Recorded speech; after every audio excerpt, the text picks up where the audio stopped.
Hi, folks.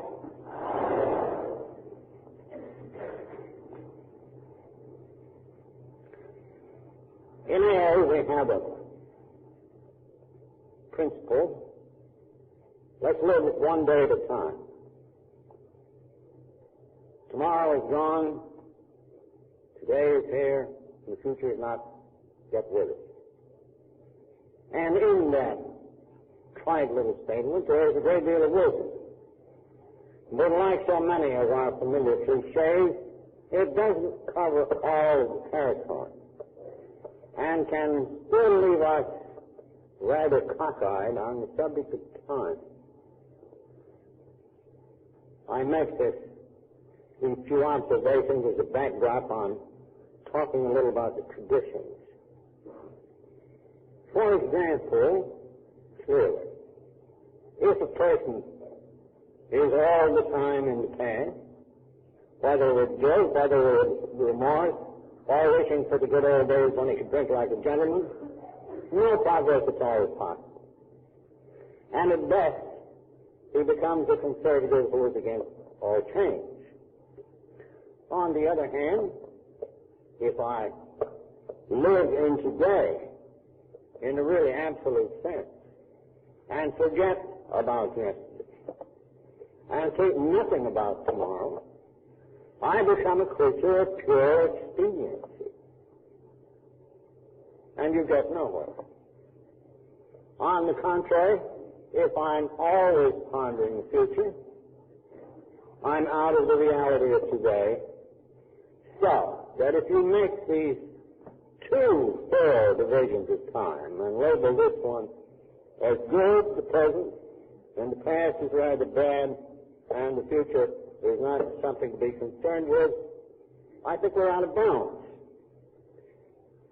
Actually, time is a stream of consciousness, and we came on it out of the past, through today, and we go out into the future. Now then, what bearing does this have on the AA tradition?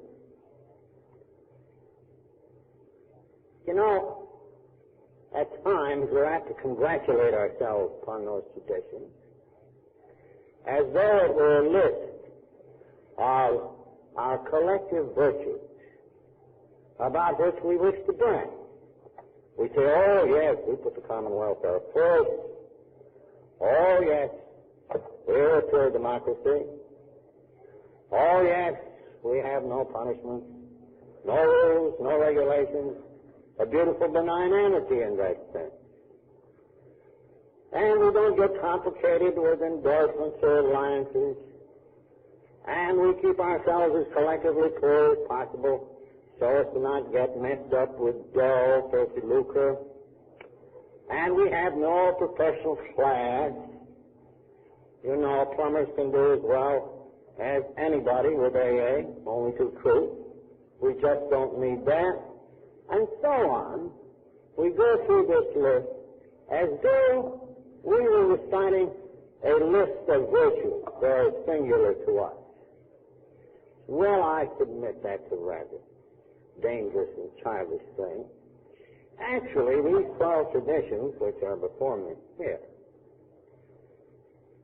are in reality a codification of the lessons of past experience that we got out of the school of damned hard knocks in the early days of AA, and which we continue to get.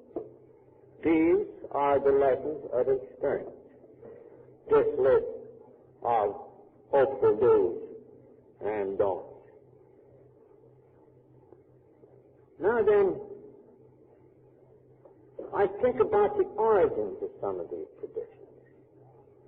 I believe the theme of our upcoming conference is really the common welfare comes first. Without AA unity, there can be no recovery. That's a frank recognition of the situation. But as you look at the traditions, one after another, you see that all of them are directly or indirectly related to this subject of the common welfare. And you see this idea in great strength in this last tradition. Anonymity is the spiritual foundation of all our traditions, ever reminding us to place principles before personalities. Well, that, I think, is a spiritual statement of the idea of the common welfare.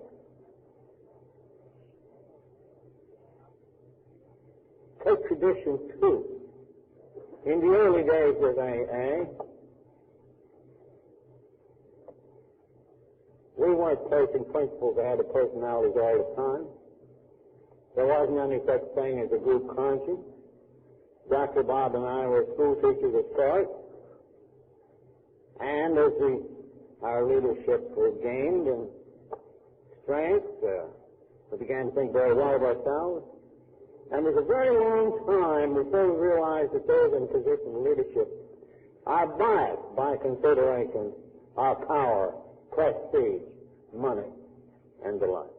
That's how we started off. But the time came little by little, and through many better experiences, and I've undergone some, and Bob has, and any old-timer has. The group conscience began to say to us, the common welfare comes first. We do not have these biases. Let us take thought for the general welfare, and after that, let's see where the leadership stands. So we turn up as leaders who have not power in the usual sense, not prestige in the usual sense.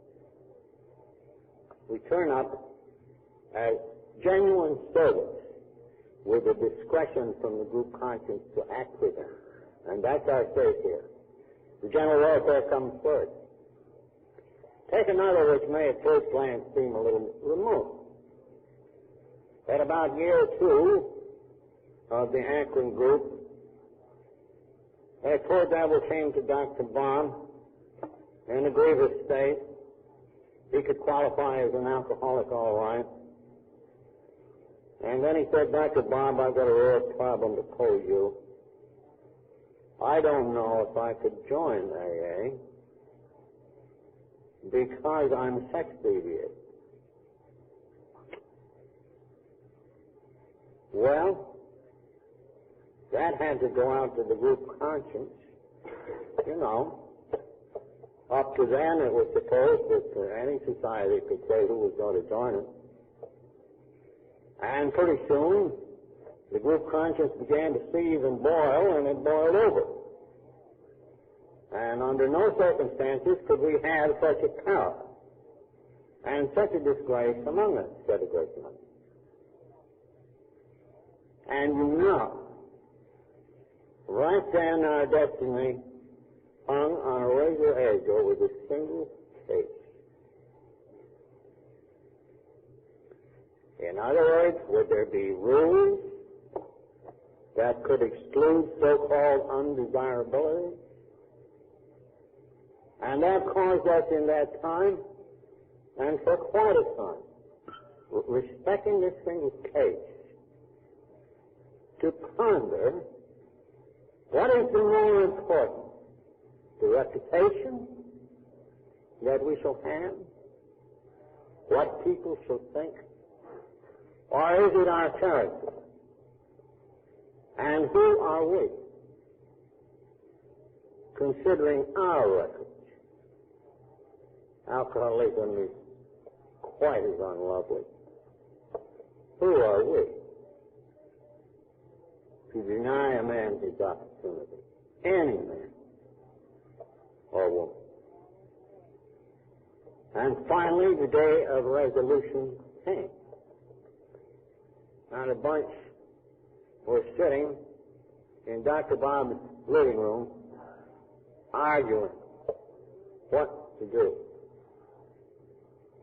Whereupon, dear old Bob looked around and blandly said, isn't it time, folks, to ask ourselves, what would the master do in a situation like this? Would he turn this man away? And that was the beginning of the AA tradition. That any man who has a drinking problem is a member of AA if he says so, not whether we say so. Now, I think that the import of this on the common welfare has already been said, because it takes in even more territory than the confines of our fellowship. It takes in the whole world of alcohol. Their charter to freedom to join AA is assured. Indeed, it was an act in the general welfare.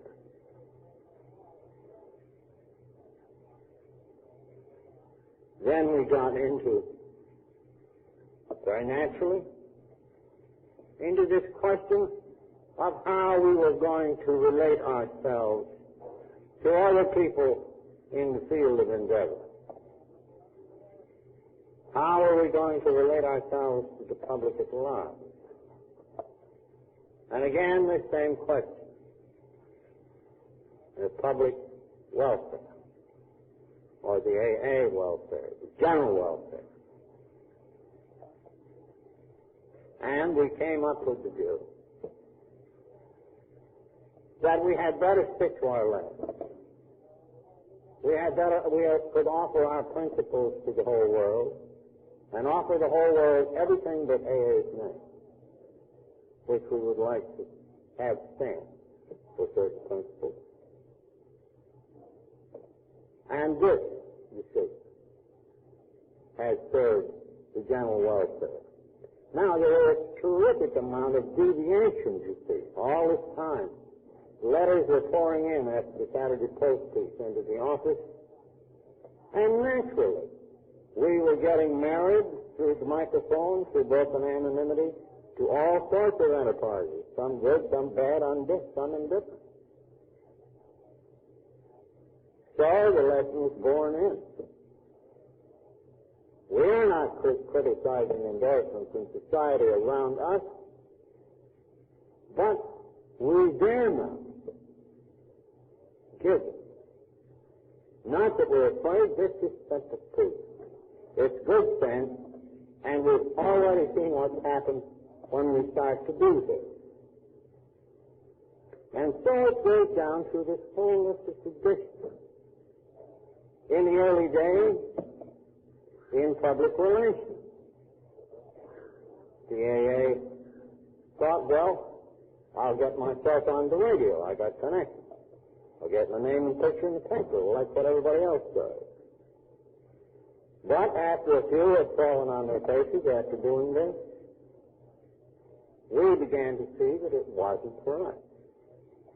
So, as I said, our tradition is a list of the lessons of yesterday. So that as you read the traditions with a sense of history and information about it, you will relive our past, and you will see how we have brought forth from the past on its time stream the lessons thereof, and have tried to make estimates about the future. We are not absolutely fixed in all of our principles.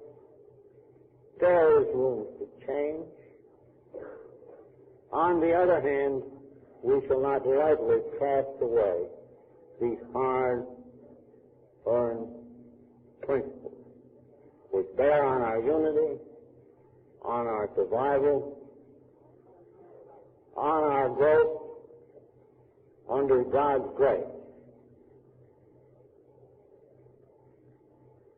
As Herb left us, I think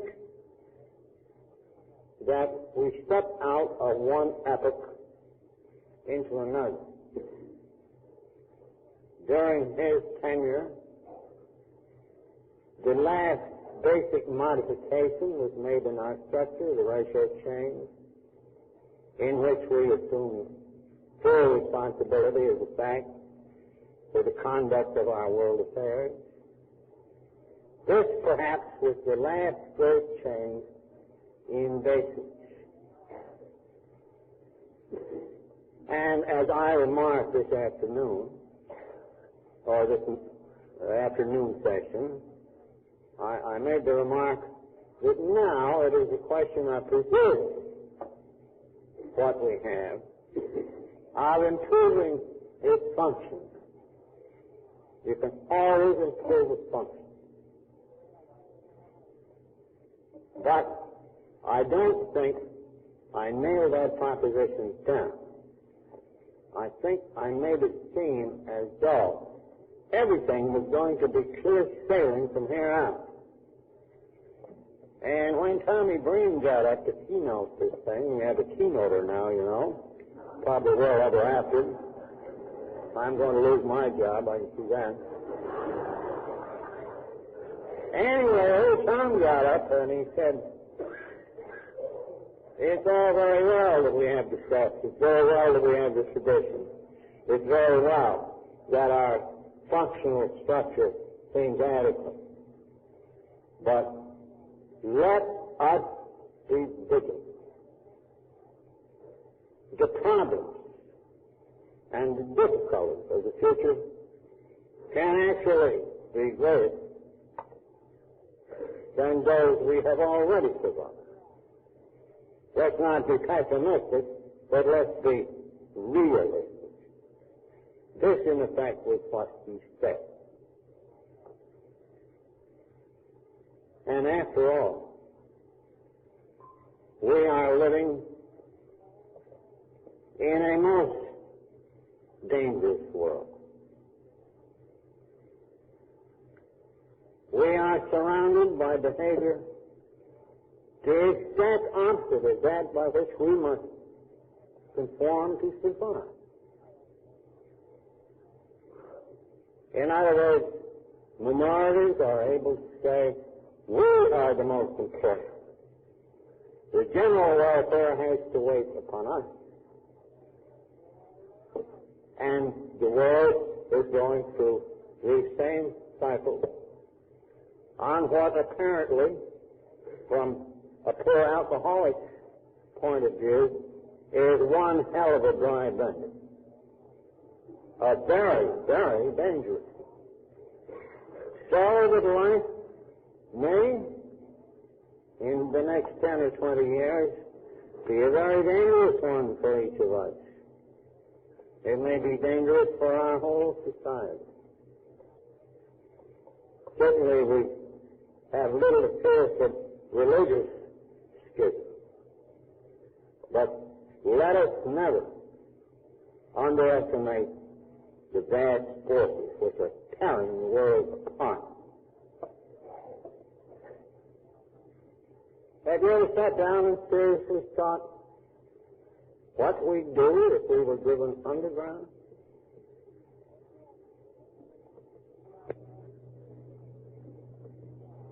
Have you ever seriously thought how we would be affected by firing squads? These are common everywhere. Don't suppose I'm pessimistic, I'm hopeful.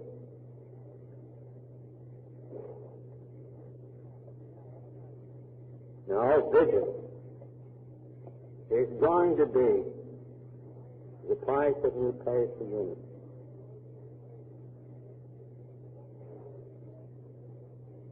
And the love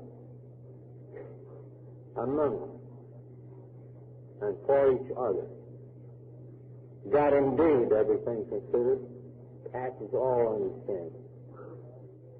These are the things that under God's grace, I am certain, will sustain us through all calamities, no matter how formidable.